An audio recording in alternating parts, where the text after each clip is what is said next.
talk on my channel about different ways to pleasure women better and to arouse them and seduce them and satisfy them in bed, etc. But despite all this wealth of tools, techniques, and practices that will work really well to bring your partner to amazing orgasms and to fantastic states of pleasure and sexual fulfillment, I still hear often from men who say, well, but my wife just doesn't want it. And that's the end of the story. She's not open to playing, she's not open to being sexual, so I might be learning all these different things and all these different ways to stimulate her, but she still says no when it comes to getting together in the bedroom. So what's really behind that? Why really do women have such low libidos? My name is Helena Nista and I am your favorite sexologist online, and this is the place where I answer all of your questions about sex.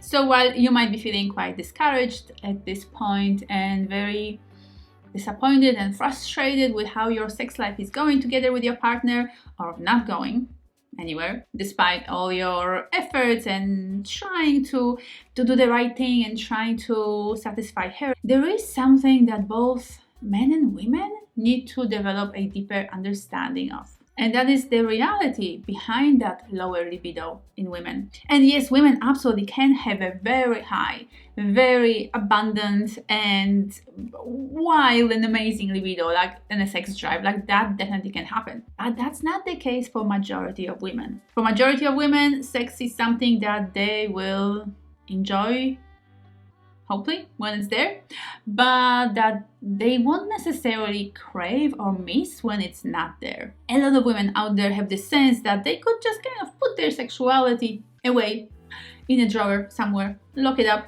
close it, and ignore it because they will be able just to forget about it. They don't necessarily need it in their lives. Or there are certain periods where they need it and want it and want to be sexual, but then that need and that desire will reduce or even go away. So that can be a periodic thing in their lives as well. So let's have a look at 4 different factors that are affecting women when it comes to their relationship with sexuality. And the first thing we need to look at and be aware of is conditioning. You really need to understand that for such a long time now, female pleasure and sexual pleasure was never prioritized. Most women on the planet have been introduced to the idea of sex as something that is for the men, that women are and women's bodies are sort of used for so that the men can get what they want. We also often learn as women about sex as something that is very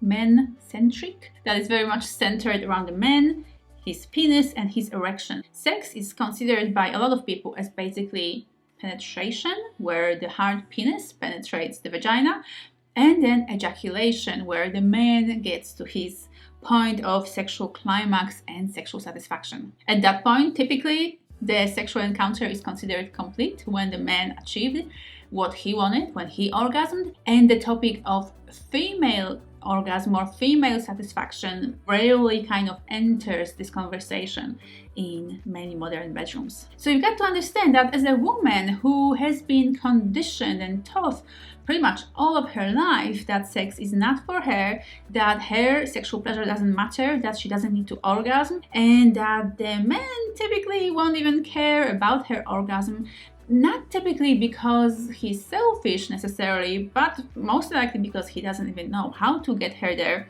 how to create an experience that will be satisfying for her, and he thinks that it's enough when he achieves his climax. So from that perspective, there isn't much for women when it comes to sex, when it comes to this form of sex. And so being a woman who needs to do sex on the terms of her man only, why would she even develop a desire for that? Why would she ever even feel desirous of an experience that doesn't satisfy her and that doesn't bring her too much pleasure or too much satisfaction? Secondly, there is sexual assaults and sexual trauma.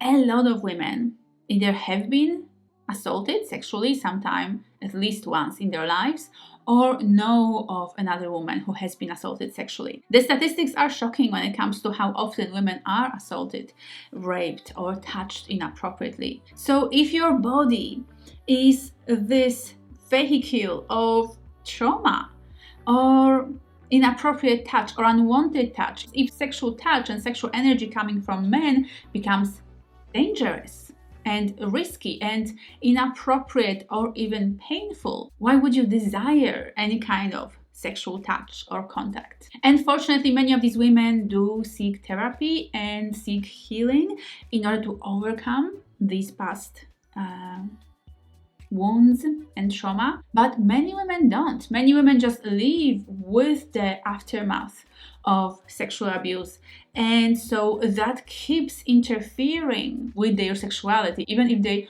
want to be sexual with their partner. Like, you really got to understand this. Even if rationally, intellectually, they want to have sex with their partner, unhealed trauma will always keep getting between you and your lover. That trauma will always be present and will keep impacting negatively on her libido and her desire and her sexual experience until it is healed. We also need to mention here porn, because while porn in itself is entertainment, it's fun and exciting to watch, and in a general sense it isn't like I don't have a huge problem with it, but porn repeatedly keeps showing women and female bodies as an object of male sexual desire and satisfaction. So in that way, porn can actually be quite harmful, because it is reinforcing this idea that sex is not for women, that women are just there to pleasure men, that it's all about male pleasure, male desire, male libido. It is about the erection, it is about stuffing that erection into women's bodies, into their mouths and vaginas and their anuses, and the more the woman is gagging and choking or struggling, the better, because that's just even more exciting for a lot of men. When this kind of image and picture of sexuality is being repeated and sort of absorbed into people's minds again and again and again, then that's what they are then normalizing when it comes to sexuality and sexual behavior. And again, that porn sex, which is very different than real sex, but that porn sex is created specifically for men. The whole entire porn industry is geared mainly towards men. And yes, women obviously watch it as well, but not as much as men. So that picture of male-centered, erection-centered sex is repeated so often and normalized so much that this is what people try to do and imitate in their bedrooms. And that is just not the kind of sex that could be satisfying for a woman or for a majority of women. Porn-style sex is typically very satisfying for a man, for a man's bodies and desires, but not for women's. And then we also have the matter of biology. Men have a lot more testosterone than women. And that is, while testosterone is not the only factor that plays in arousal and desire and libido, it is one of the factors, and it is quite important. So if you as a man are requiring and requesting your woman to have the same level of libido as you do, then you're just trying to fight biology. And it's the same thing for a woman who thinks that there's something wrong with her if her desire for sex is not quite matching her partner, her male partner's desire for sex. And this is something that both partners really need to understand. The level of testosterone in men and women is very, very different. And that will impact on the level of sexual desire. And this is why most men have a spontaneous sexual desire, while most women have a responsive sexual desire. And what that means is that men spontaneously can get aroused very fast, very quickly. Even just the thought of being sexually with their partner, of penetrating their partner, like that can be enough to send the signals in the brain that will then create an erection, that will keep sending all that blood and sending the signals to the body in order to create an erection. The man could be ready this quickly, even without any specific physical touch and stimulation. And that is not the case for women. Even if a woman is psychologically turned on because she wants to have sex, because she loves her partner, because she enjoys your sex life together, her genitals won't necessarily respond or won't respond as quickly as a male male body. So her body more so needs to be invited so it can respond,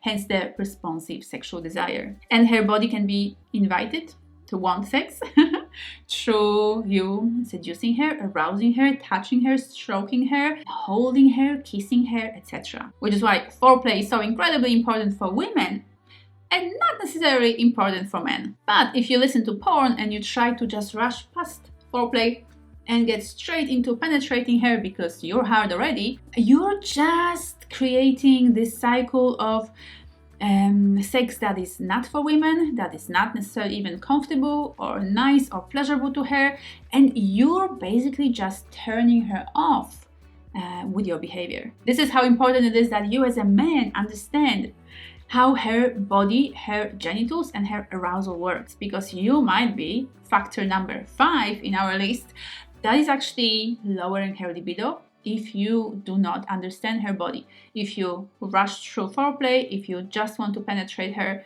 too quickly, I refer to that as premature penetration, not premature ejaculation, premature penetration, where you penetrate her before she's fully ready, aroused, and wet. That kind of penetration is typically uncomfortable, potentially painful, and definitely not satisfying to women. So what's the solution here? What can be done here in a situation where the male partner's libido is a lot higher and the female partner's libido is quite a bit lower? Well, from the male partner's perspective, he needs to understand the situation. He needs to understand all the factors that are lowering his partner's desire, and apart from those that I discussed, there might be some other specific ones to her that she needs you to know about, so that you're not actually turning her off when you want to turn her on, so that then the man can be a lot more supportive and helpful when it comes to being a good lover to her and following her body